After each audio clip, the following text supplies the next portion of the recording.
我强烈要求国际拳击组织给这样的选手终身禁赛。这个家伙连裁判都不放过，打比赛先给裁判 KO 了。当然，他这么做和我们也没什么关系，但是他竟然欺负到我们中国人的头上来了。在发布会现场一言不合就故意推搡我们中国选手，也不知道是谁给他的胆量，而且还秀起了肌肉，嘲讽我们太瘦小。他甚至还撕毁了我们中国选手的照片，表示不堪一击，甚至赛后的发言更是把嚣张展现得淋漓尽致。这个世界上最容易成功的事情就是击败中国人。明天我的对手，我连听都没听过他就是个无名之辈。我保证明天会把他亲手打到跪在我的面前，向我求饶。这个家伙名叫卡利米安，绰号叫拳坛龙卷风，是一个来自伊朗的重磅级拳王。他之所以叫拳坛龙卷风，因为他在拳击擂台当中经常用一招转身宾拳，连续9次 KO 对手，因此得到了这么一个称号。目前他是有着多条系腰带握在手上，因此目中无人，发起狠来裁判他也不放过。但正所谓天狂必下雨，人狂必受罚，这一次惹到中国人，我只能说他有点倒霉了。而且他惹到的还是一个狠角色，中国巨人腿王刘策。大家好，我是刘策，请大家支持我们中国格斗。好，双方今天这一场巨人腿王刘策大战伊朗拳王卡利米安的比赛马上就要开始了。刘策拒绝和对方碰拳。按照道理来讲呢，双方拳手赛前碰拳是最基本的一个尊重，但是对方不值得我们去尊重他，因为赛前他不仅是推搡我们，而且还撕毁我们的照片，并且他的发言还羞辱我们中国人。我们注意看，蓝色拳套的是刘策，而红色拳套是卡利米安。实际上今天卡利米安他又做了一件让我们中国人无法接受的事情。我们注意看，他红色的短裤，他把我们的5星红旗印到了他的屁股上。我们仔细看，这个角度看得很清楚。按照正常道理来讲呢，任何国家的赛事方都不可能允许他穿这样的短裤。但今天的比赛，观众朋友们，你可能不知道主办方在日本，这只能说是狼狈为奸，蛇鼠一窝了。希望刘策狠狠地收拾他一顿。卡利米安他在班门弄斧，站在刘策的面前频繁地用低扫腿，难道他不知道这是刘策的成名绝技吗？前手，哇，这个读秒非常的重，读秒，这一下肯定是要读秒了。刘策在前段时间他是一晚上踢断了3个人的小腿，因此全世界都知道刘策现在腿法比较厉害。但没有想到今天刘策打的不是腿另辟蹊径打拳法，这让卡利米安原本的战术制定的这个战术乱了。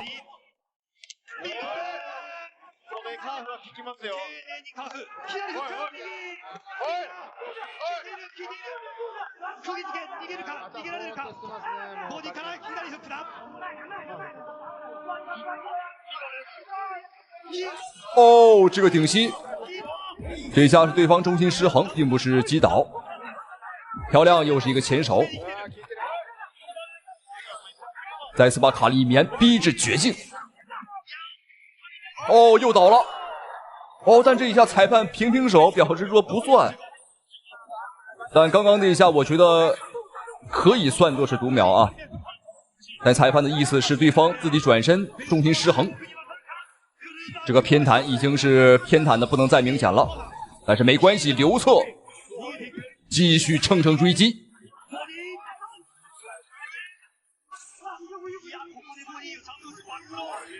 转身边拳，这是对方的拿手好戏。3拳命中。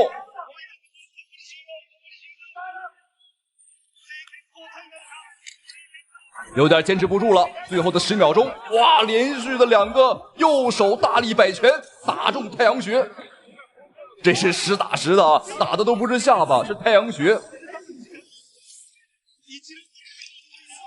好，第一回合比赛结束，有点可惜。如果把刚刚第2次读秒也算上那本场比赛3次读秒就已经结束了。但是没办法，赛事方日本的赛事方在故意偏袒他。双方第2回合马上开始。看刘策的表情，刘策一笑，我只能说卡利米安啊，他是生死难料。我们来看一下第二回合，双方在战术上啊会不会有所改变？好，我们感觉到卡利米安在这一回合追得很猛，想把第一回合的面子找回来。哦，后手，哇，这一下就一拳，而且还没有打实，擦了个边儿，卡利米安立马就软了。这对于第二回合来讲是一个很好的开局，也重重的挫了对方的士气。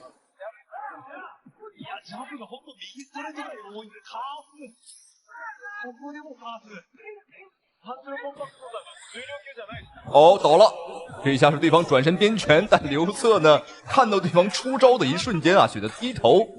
这已经不是刘策今天啊第一次用这招躲对方的这个成名绝技了。那这说明刘策在赛前和他的团队以及他的师傅妖刀威锐啊，把卡利米安已经是研究透了。哦，刘策的每一拳打的都很实啊。哦，又一个转身边拳，哦，让你转，我让你转。这一下卡利米安，哎呦，这个转身边拳啊，在空中旋转的过程当中被刘策直接给打掉下来了，就像一艘直升机啊，在天上正飞着呢，结果直接被刘策这个导弹啊轰下来了。好，双方比赛继续。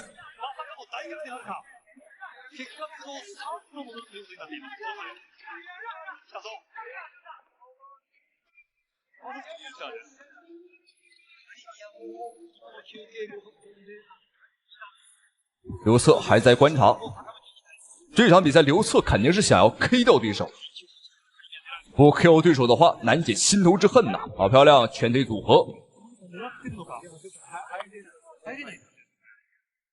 打法的联合性很好，而且很立体啊。刘策呢，他习惯打这种很立体的进攻方式。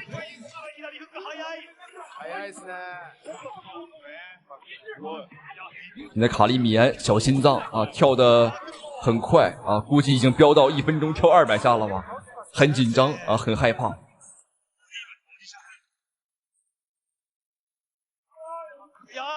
连续的扫砍，击斧。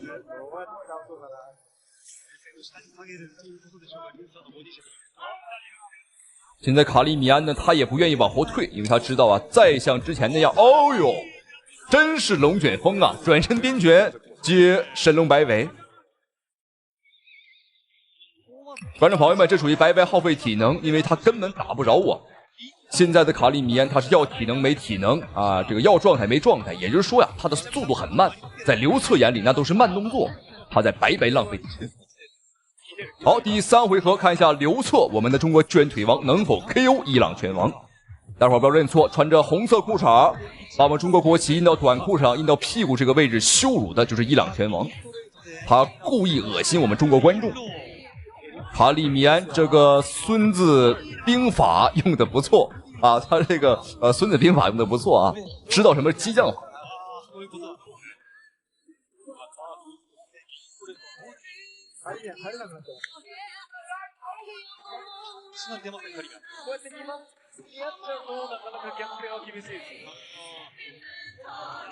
上部的前手摆拳尝试进攻，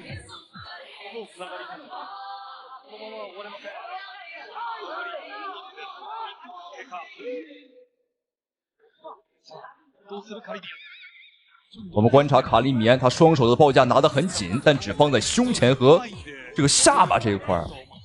但对于脑袋上方，比如说太阳穴了、脑门了，这一块是完全空出来了。那刘策的报价拿的相对来讲比较高。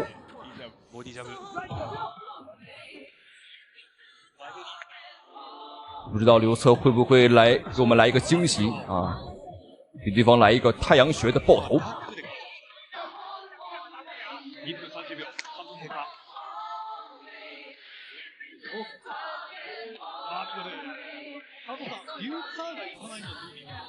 前手点到一拳，哦，前后手的摆拳1-2连击，哇，真是爆头把卡利米安给 K 掉了。我们看刘策仰天长啸，所有的怒火，所有的愤怒啊，在这一刻倾泻而出，主要是太解气了。我们再来看一遍精彩回放。哦，这两拳的确是很重啊，非常的重，正中靶心。好，再次恭喜巨人腿王刘策，观众朋友们看的解不解气，带不带劲？好，咱们下期视频再见。注意效果。我们注意看，张志磊差点被泰森大弟子一拳 KO， 不败记录险些被终结。这一下让现场不希望中国人赢的老外都集体欢呼雀跃，泰森更是在台下露出了满意的表情。要知道啊，张志磊在本场比赛之前，他所有的比赛只有他 KO 别人，从来没有被 KO 过。虽然说现在的张志磊已经是2度击败了英国拳王乔伊斯，成为了 WBO 的世界拳王，而且还击败了青铜轰炸机维尔德。但提及本场比赛的时候，张志磊依旧是心有余悸。他也直言不讳地表示，这一场比赛是他人生当中打过最艰难、最危险的一场对局。那今天就让我们一起来回顾一下这场张志磊和泰森大弟子胡安古德的比赛，当时到底发生了什么？好，观众朋友们，双方的比赛已经开始，很好辨认啊，黄皮肤的是张志磊，而皮肤黝黑，这个背影啊，很像泰森的就是胡安古德。这个胡安啊，他是泰森比较得意的大弟子，不仅是长得像啊，拳风这一块也和泰森比较像。这场比赛是张志磊早期在拿到7连胜后的一场比赛。我们注意看，这时候的张志磊还是有头发的啊，而且头发还是比较浓密。男人要想混得好，那头发必须向后倒。这时候我们磊哥呀，这个志磊早就知道这个道理了。这个角度，哈哈，哇，这个不知道的还真以为泰森回来了。老的拳迷粉丝肯定知道啊，泰森很喜欢穿黑色的战袍去打比赛，以及戴红色的拳套。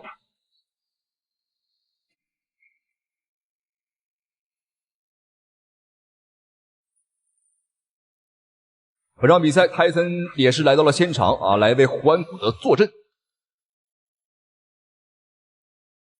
这个时候的胡安古德呀，他是5连胜。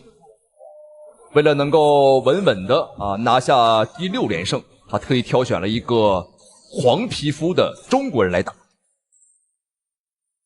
大家可能不清楚，在这个时候世界的重磅级拳坛几乎是看不到中国人的身影。不要说中国人了黄皮肤的亚洲人都屈指可数。所以说，他们对于这个身高2米的巨人并没有放在眼里，没有放在心上，因为他们认为我们中国的拳击水平很落后。甚至还说领先我们中国100年。要这么说的话，我还说我们中国武术，我们中国的搏击领先你们5000年。100年算什么？我们随随便便就能追得上。好，对方很赖皮，很喜欢搂住我们。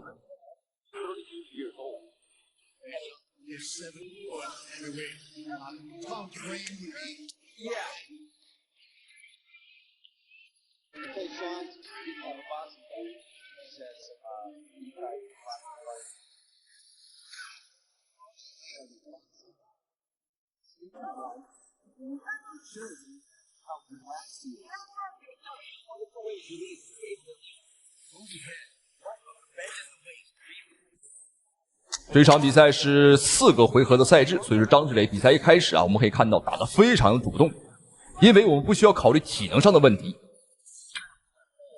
好，第1回合比赛结束。好，由于双方的2、3回合几乎都是我们张志磊单方面的吊打这个胡安古德泰森大弟子。我们这把比赛转移到最关键的第4个回合，在这一回合也是张志磊到至今为止都心有余悸的一个回合成为最黑暗的时刻。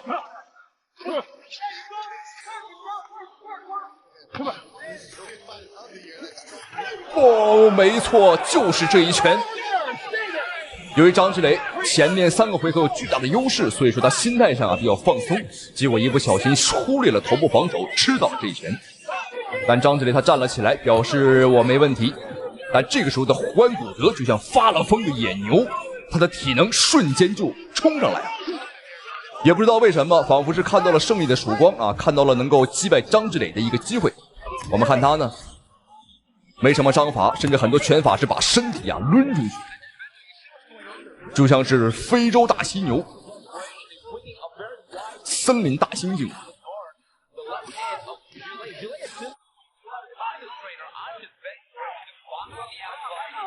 但张志磊也利用了一些这个搂抱战术啊，缓解了一下体能上的问题，包括状态差的问题。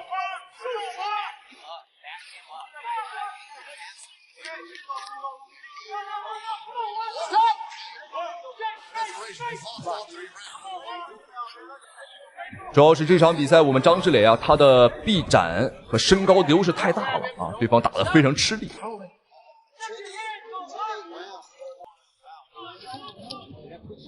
看到了吧？对方就像一头犀牛一样，横冲直撞。但即便有这一次击倒啊，第4个回合判了对手，但前3个回合啊，依旧是我们志磊啊拿下优势，所以说丝毫不用担心。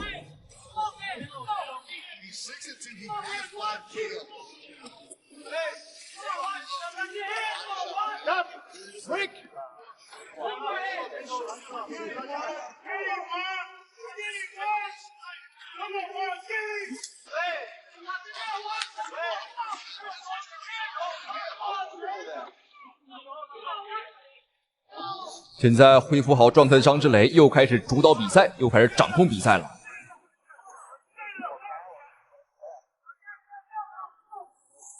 这个胡安古德呢，他只是有着泰森弟子这么一个称号，但实际上他的技术水平啊，我觉得可能都不如当年的泰森1/10。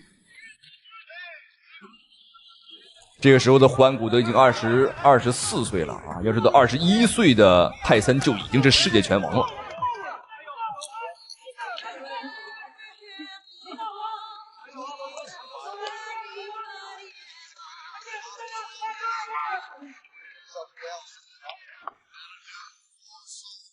好，这场比赛终于结束，双方大战了整整4个回合。那虽然说张志磊被对方击倒读秒1次，但是在比赛的前3个回合，我们累积的有效打击数可以说是遥遥领先，所以说我们根本不需要担心。好，最终结果没有悬念，恭喜张志磊。同时非常感谢屏幕前您的收看与支持，相信能看到这里那绝对是张志磊的粉丝。好了，咱们下期视频再见。因为我们中国的文化，我们不喜欢说垃圾话，我只喜欢在那个8角笼里跟他用拳头说。巾帼女英雄张伟丽征战拳坛数十载，无论对手实力是强是弱，她从未在搏击擂台上说过任何一句脏话或者挑衅对手，向来都是谦逊有礼，以德服人。就连外国的男选手都是张伟丽的粉丝，而且很多时候张伟丽在比赛当中都不忍心打伤对手。每次我遇到很多问题，就是可以把对手打伤的，但是我就不忍心再去打了。对，好多几乎每次比赛的时候都会遇到这样的问题。但有武德并不代表我们好欺负，不管你是哪路来的牛鬼蛇神，只要你不服，那就打到你服为止。即便如此，仍然有着急投胎的老外向张伟丽发出生死挑战书。法国女拳王更是扬言，只要张伟丽敢接，她就飞到中国亲手打废张伟丽。张伟丽绝对不可能是我的对手，她在我的眼里顶多就是一个2流货色。这么说吧，我已经向她下了生死挑战书，只要她敢接，我会飞到中国，立马打死她。赛前称张伟丽是2流货色的家伙，正是眼前正在出场的法国女拳王吉恩·弗朗索瓦。她是法国女子52公斤级别的大姐大，也就是冠军。她在法国这个级别已经是统治了长达6年之久，足足6年没有对手基本上已经统治了52公斤级别。在前，他不仅称张伟丽是2流货色，而且还向张伟丽发出了生死挑战书。但没有想到，张伟丽二话没说立马签下了合同，并且表示你不服，那我打到你服。可以说，我们张伟丽是一点儿都没惯着他，因为张伟丽很清楚，在搏击擂台上，你说再多的废话，做再多的挑衅行为那都是没用的。擂台上用拳头见真章才是硬道理。正如张伟丽赛前自己所说的我没有太多废话，多说无益，我们擂台上见真章。不过双方站在一处，我们看双方的身高呢，哇，这个差距还是非常明显的。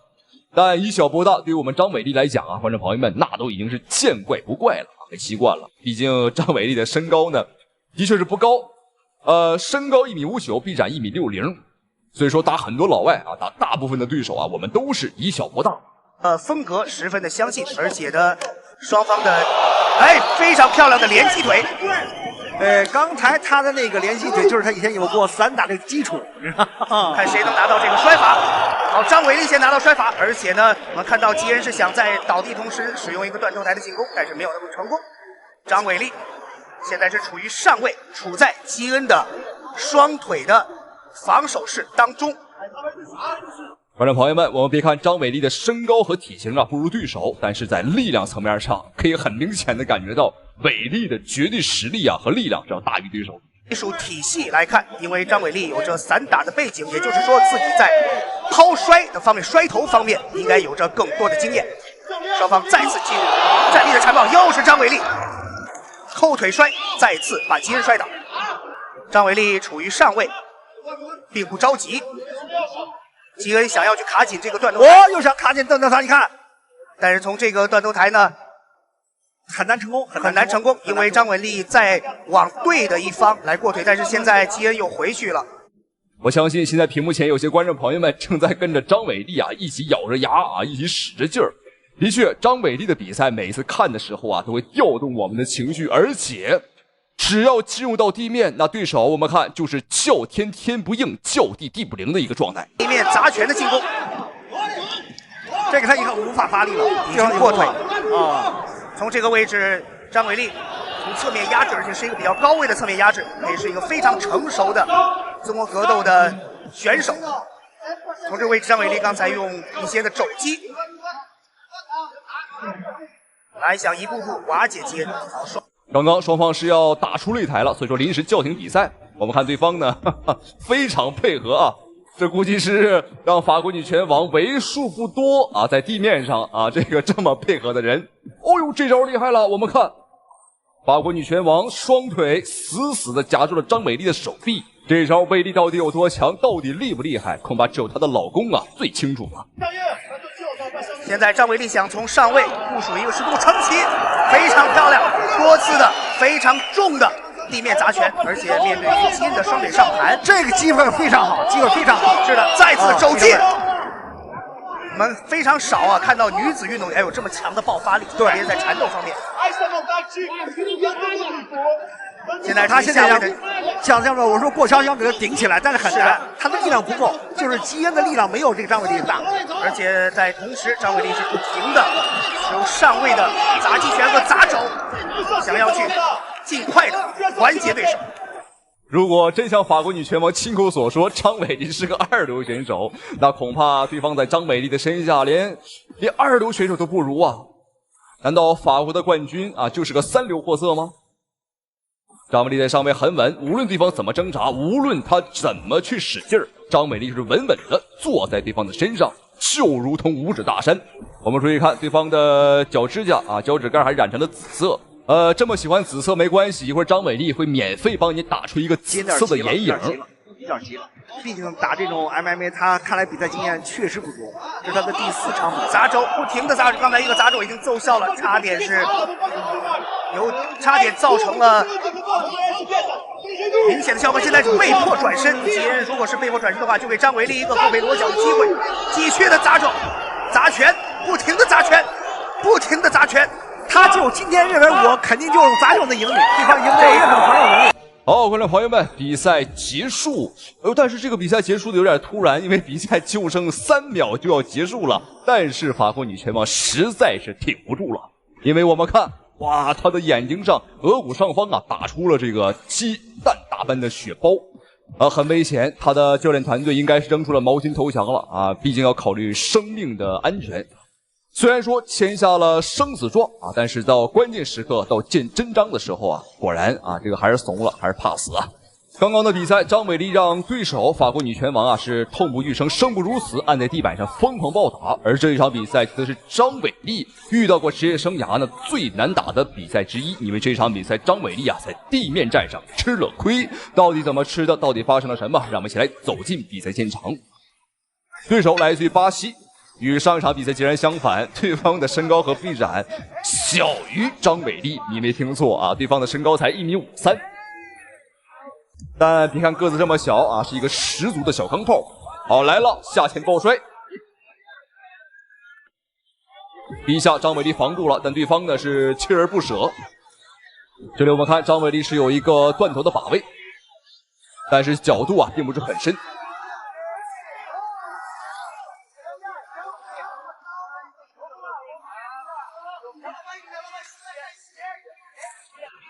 这是为数不多啊，张伟丽在比赛一开始啊被对方的我们看哇被对方先拿到优势的比赛，有了再一次进入到地面。但这一次张伟丽是很难得啊，我们在下位，对方在上位。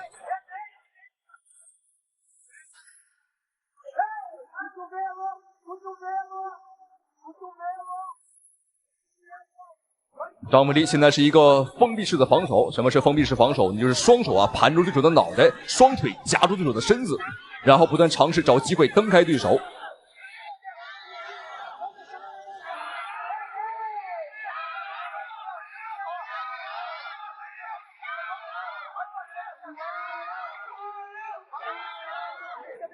虽然说都处于下位，但是张伟丽在下位的处理，我们可以看到啊，明显优于上一把法国选手的这个表现。我们在下位并没有坐以待毙，正在疯狂的蹬腿，试图逃脱。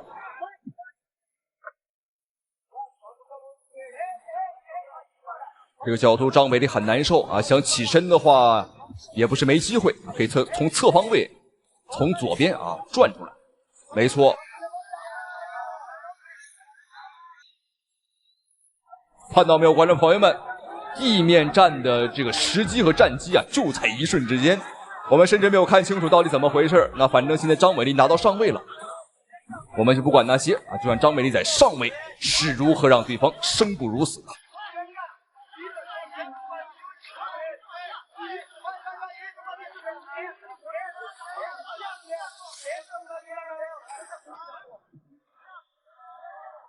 好，试图登龙网，看一下能不能转过来。但张伟丽，你往哪儿转，我就跟着你转。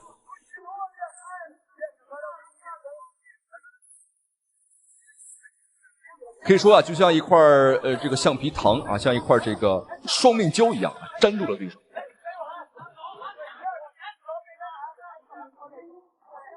哦，齐升位非常痛快。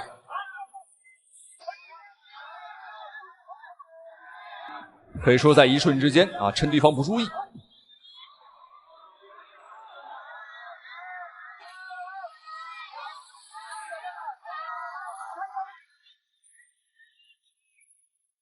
好，搬过来。现在是拿对方的后背，打算做裸脚。哦，这下转换很快，对方的话是防守脖颈，而张伟丽却掰着对方的胳膊。哇，十字固拍了，比赛结束。哇哦，一瞬之间，张伟丽在地面上的转换简直太快了，实在是太快。虽然说开局不利，对方的话是明显有准备的，有备而来，但是没办法，张伟丽的实力就是这么强，可以说当今世界女子拳坛啊，我觉得基本上是没有什么对手了。那么恭喜张伟丽。两场比赛，您觉得哪一场更为精彩呢？欢迎在评论区留言讨论。咱们下期视频再见。我和我们所有中国男人一样，我们可以为了我们的家人，为了我们的孩子，牺牲我们自己。中国人，我运动，我坚决领导团队，这是我台湾的好。比赛现场到底发生了什么，让中国选手吕凯赛前赛后的发言都如此愤怒？还不是因为哈萨克斯坦的选手实在太嚣张，在赛前的对视环节，先把拳头怼到中国选手的脸上。然而接下来的发言更是令无数中国人感到愤怒。中国的病夫，给我听好了，我是哈萨克斯坦的勇士，明天上了擂台，你会输得很难看。中国人只会当我的垫脚石，绝不可能战胜我。好，我们注意看视频当中，这个戴着狗皮帽子出场的选手，便是来自于哈萨克斯坦的阿索利然。这个家伙是一个十分危险的地面高手，在以往的比赛，他保持着100%的胜率，目前是9战全胜，9场降服。好，注意看他戴着狗皮帽子，还穿着短袖。哎呦，这到底过的是夏天还是过的冬天呢？不管怎么说，这个家伙可以说是相当的瞧不起人，在发布会现场不仅把拳头怼到了我们中国选手的脸上，而且还称呼我们中国选手是病夫。我相信每一个中国人听到病夫啊，尤其是东亚病夫4个大字啊，肯定感到非常愤怒。当然也包括本场比赛我们中方的参赛选手正在披着5星红旗霸气出场的吕凯。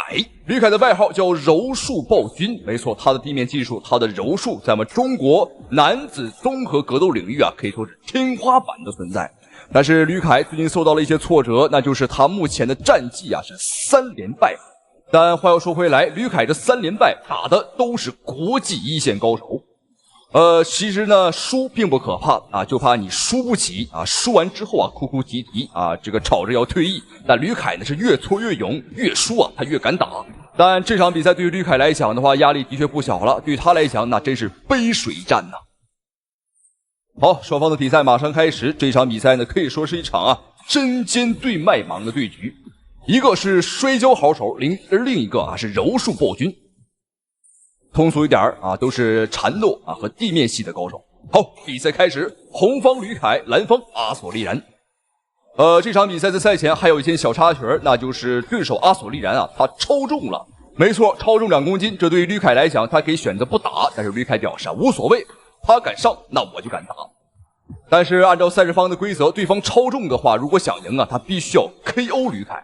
也就是说，打分的话，吕凯是必赢的。竟然一开始就抱了阿索利然的单腿。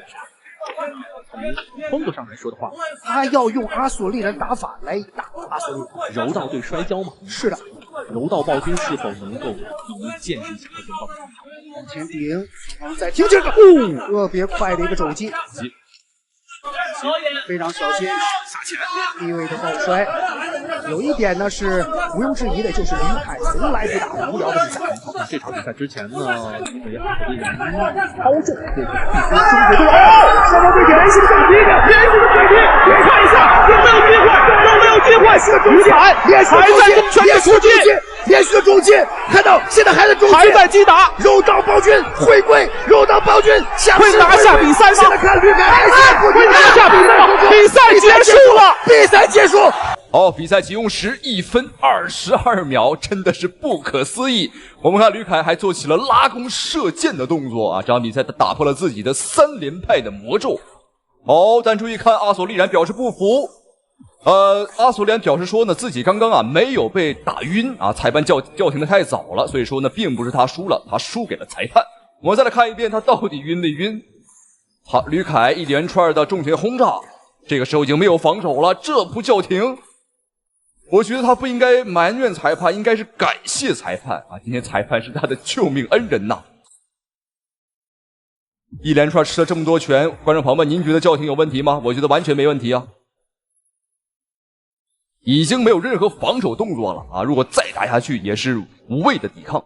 好，我们看又是哈萨克斯坦的国旗，没错，他是来为阿索利然来复仇的。因为上一场比赛阿索利然啊，他被打成了重伤啊，在医院还躺着呢，所以说呢没有办法亲自来复仇，所以说呀又来了一个这么一个大胡子。好，他叫阿斯哈特啊，其实力是不输阿索利然的。同样，他也是一个摔打系的拳手，没错，就是摔跤和拳击相结合。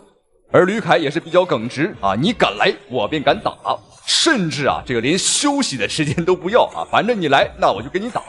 好，这场比赛就让我们一起来看一下，到底是柔术暴君吕凯完成双杀，还是这个复仇者他完成复仇。这场比赛别怪我没提醒您啊，千万不要眨眼啊！大家可能不知道啊，吕凯这个人的这个性格啊比较的憨厚啊，比较的乐观。在3连败的时候，他每天还是很开心，他表示没问题。输赢啊乃兵家常事。好，比赛开始，红方是吕凯，而蓝色裤衩便是阿斯哈特啊，前来复仇的阿索利然的师弟，也是先生的爱徒。我们期待他的表现。是，刚才我们看到刘金文教练也是跟随着吕凯一块儿在这场比赛担任他的场边的助理。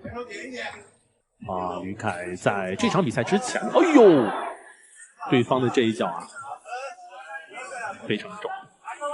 那这场比赛呢，其实我们看到是吕凯下斜，是没有潜下去。这场比赛，吕凯和上一场啊差不多，都打得很主动啊，去主动下潜套摔对手，面对一个摔跤手去摔对方。我估计这种事儿啊，只有吕凯能干得出来了。这么看上去的话，对方确实体质还是稍稍有一些高啊，因为此前的话，吕凯一直是在担心对方的体重是否能达标，但是最后呢，双方还是双双的通过了赛前的手打中了，上钩，晕了，结束比赛了。哇，观众朋友们，1分07秒，吕凯又一次首回合秒杀对手。好，这里的话，哦呦，这是谁？有谁把吕凯给推下去了？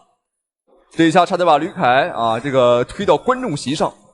刚刚也是拜了个早年，非常精彩。这场比赛吕凯完成了双杀。2场比赛将哈萨克斯坦的2名选手，而且这一场非常惨，我们看对手还在躺在地上睡着了，因为最后吕凯有一个补拳啊，这个补拳的话是非常重的。观众朋友，这完全在规则范围之内啊，千万不要说什么武德不武德，打嚣张老外，我觉得这都轻了。哎，对方带这个东西跟我家狗怎么是同款啊？太多人说我不行，说吕凯，你只是中看不中用。虽然每次看这些评论，我假装无所谓，其实我心里真的很痛，因为我觉得我可以，我一直觉得我可以，但是我每天都在被网暴，我一直在等一场胜利。今天我的，而且你们说我战力不行，今天看看我他妈有战力赢的，我吕凯就是拳种，我就敢跟人配。泰森倒在了地上，眼角鲜红的血水流了下来。这屈辱的一幕在泰森的职业生涯可谓是屈指可数。然而在赛后休息室的泰森却抱着才2个月大的儿子，一脸的幸福，丝毫没有受到比赛失利的影响。因为刚刚的比赛虽然说输了，但泰森也赢了。在2002年，泰森登上擂台，此时的泰森并不是为了荣誉而战，因为荣誉对他来讲是最不缺的东西。这一战他很简单，就是为了钱，因为他欠下了银行将近5000万美元。而就在此时，他的妻子还和他签订了离婚协议，分走了1半的财产。这无疑让原本就入不敷出的泰森雪上加霜。虽然说此时的泰森已经过了巅峰时期，但实力也不是一般人能够染指的，而且极高的人气也是票房最好的保证。但对于当时的泰森来讲，打一般的选手出场费实在太低，对于他的欠款来讲根本就是杯水车薪。在2001年，泰森 KO 了尼尔森，获得了向世界拳王刘易斯发起挑战的机会。而此时的刘易斯正处于巅峰时期，横扫了几乎所有能打的对手，除了那位传奇人物拳王泰森。只要完成这一战，刘易斯将彪炳史册，名垂青史。因此这一场新老拳王的对决引起了极大的关注度，这也让泰森获得了1750万的超高出场费。这么高的出场费，即使放在现如今也是天花板的存在。在发布会现场，刘易斯还故意迟到激怒泰森，双方在发布会现场大打出手，泰森甚至还咬了刘易斯。这一下让比赛原本就极高的热度再一次直线上涨。比赛当天，赛事方更是用人在擂台中间拉起了人形警戒线，为的就是让他们2个不要再出现意外，让比赛泡汤。双方这场新老拳王之争已经开始，我们注意看白色短裤刘易斯，而黑色短裤麦克泰森。allongé 2 fois le direct du groupe et c'est bloqué, ça a été bloqué. Attention, il a tenté du percute. 虽然说此时泰森已过巅峰，但其打法风格还很彪悍，在比赛一开始还能和刘易斯打得有来有回。Voilà, encore une fois, l'histoire avec Holyfield, parce qu'en fait Tyson s'était lâché un moment. Les règles du combat s'arrêter de frapper lorsqu'il y aura un break demandé par l'arbitre, comme là. A installé Tyson 6-1 pour Rick. Et pour l'instant, c'est Tyson 而且我们可以看到，在不断的进攻当中，泰森更为主动，而且打得更凶。反观刘易斯，则是采取了各种的搂抱战术，各种的肮脏手段。这也是泰森和霍利菲尔德打完之后啊，很多人都知道打泰森该怎么打啊，你不能和泰森硬碰硬。最好的办法就是和泰森啊打这种太极拳，也就是泰森来硬的，他就来软的；泰森软的时候，他就上硬的。Deuxième reprise, et voilà justement. Et Tyson qui essaye d'avancer en dessous des accents. Faire attention quand même. 第二回合的刘易斯依旧是没有改变任何战术，依旧是以搂抱为主，防守为辅。L'attitude de Tyson. Il a pris le percut là. Là, il a été touché Tyson. 即便这场比赛泰森的出场费高达1500万，但是啊，对于他现款来讲呢，也仅仅只有1/3。但如果不打刘易斯，打其他的一些菜鸟啊，打一些其他选手啊，出场费也仅仅只有100-200万美元。对于泰森来讲的话，当时啊真的是杯水车薪，根本就不够啊。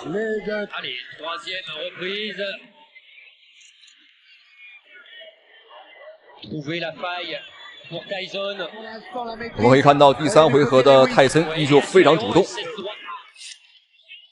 我们甚至可以说啊，在进攻端这一块啊，甚至是压着刘易斯在打。对于本场比赛，当时后来有很多人说呀，如果泰森再年轻个2-3岁，这一场比赛啊，打刘易斯绝对能够秒杀。Je vais le maîtriser. Quel sang! Ouais, le crochet gauche de Mike Tyson. Oh oui. 看到泰森有精准的重拳，现场的观众相当兴奋。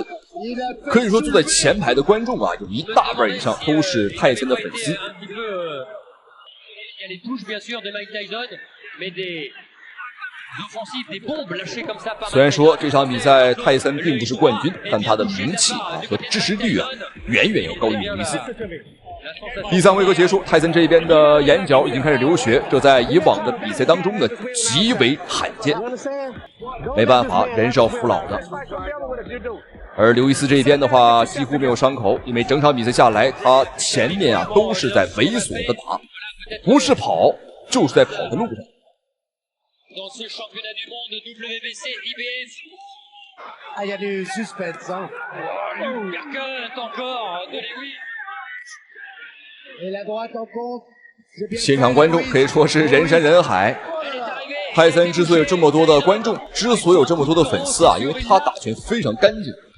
虽然说他的私生活私底下啊有点不受控制，但在擂台上他绝对是打法非常干净。Tyson est en difficulté.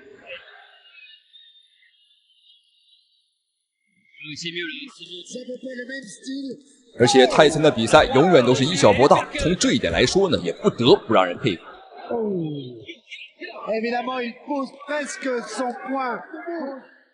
Heureusement, les mains sont hautes pour l'instant. Réaction de Tyson. Oh! À tout moment, oh! On en prie sur Mike Tyson. 哦，这一下是对方刘易斯压倒了泰森。这一下并不是击倒，因为没有明确的重击打到泰森，而明显啊，对方把上半身的肢体重量压到了泰森的身上。我们再看一遍，对手还没有倒，后面的话是硬生生啊给压倒的。当然，第一拳的确是有打中，但第一拳是没有立刻击倒泰森，而是后面这个刘易斯的确是手法有点脏了。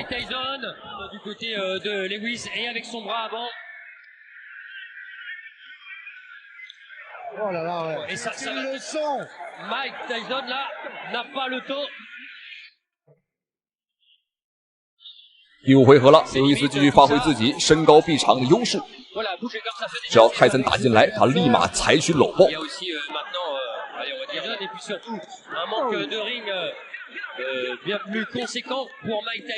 赛前的数据来看，刘易斯的臂展啊，要比泰森长了20多公分的。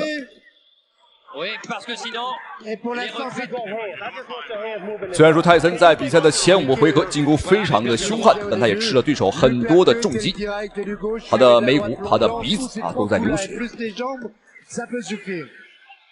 现在是双方的第6个回合。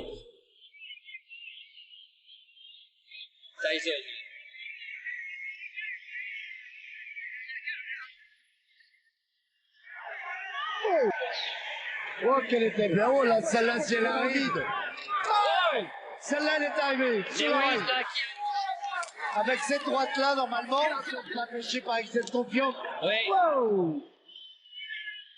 Parce que là, la main gauche, pardon, de Lennox. 从这一回合开始，刘易斯开始加强进攻，距离上的精准把控，再配合上自己的超强重拳，多次重击泰森。这个的确没办法了，因为前面的进攻呢，泰森耗费了自己大部分的体能，这导致他现在在闪躲能力上、反应速度上和进攻的速度上都有所明显下降。Encore? Non, c'est bloqué. C'est bloqué dans le gant. Sur les années. 彼时的刘易斯击败了除泰森以外所有他能打的对手，无一例外都击败了。Depuis 1995, il ne fait qu'un round, c'est 从这一回合开始，泰森的搂抱明显变得多了起来，这也是无奈之举。在拳击擂台，搂抱战术是限制对方进攻节奏最好的方式。挺不住的时候采取搂抱这完全不丢脸。而像刘易斯从比赛一开始就搂抱泰森的，那才是真的不太讲。观众朋友们，千万不要眨眼，比赛即将要来到今天最关键的第7个回合了。双方的比赛在这一回合将要分出胜负。C'est clair. C'est clair. Après les 3. Il n'en peut plus, Mike Tyson. Et on lui a dit, vas-y, la dernière chance, last shot, le dernier coup. Ah non, non, la solution. C'est bien, c'est bien, c'est bien. C'était comme un très grand champion de Lewis Shaw. 8e reprise. Oui. 8e reprise et le 3e round. Oui. 哇，在第7回合，刘易斯的勾摆组合打晃了泰森，这下不出意外的话，应该要算得读秒。而且我们注意看，此时泰森的右眼已经完全肿胀，这对他的进攻视野有着非常大的影响。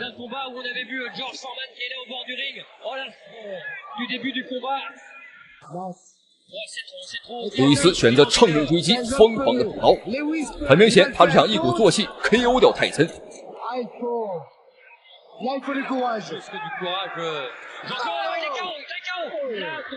比赛结束，在刘易斯一连串的猛攻之下，泰森终于扛不住倒了下来。